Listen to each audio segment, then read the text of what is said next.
Қайырлы күн достар, каналыма қош келдіңіздер. Бүгін сіздермен керемет құймақ жасайтын боламыз.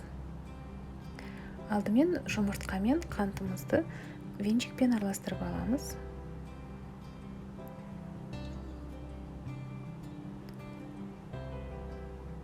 Үстіне сүт құямыз, аз-аздан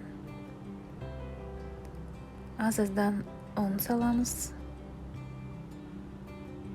Сөйтіп венчикпен осылай араластырып тұрамыз. Жақсылап араластыру керек, түйір болып қалмас үшін.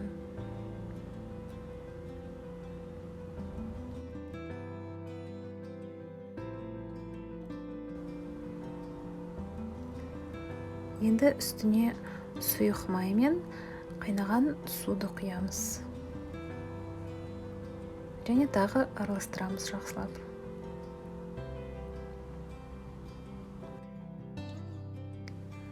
Құймақты пісіретін табамызды май сеуіп қыздырып дайындап қоямыз. Сосын бір ожаудан құйып құймағымызды пісіріп аламыз.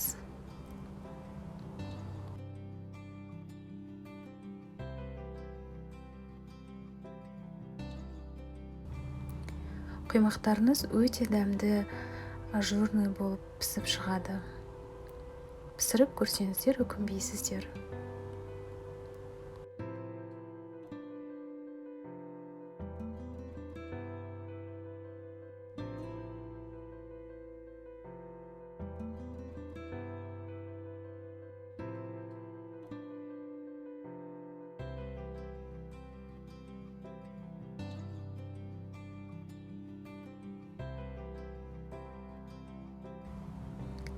Менің каналыма жазылып, лайк басып, комментарий қалдыруларыңызды өтінемін.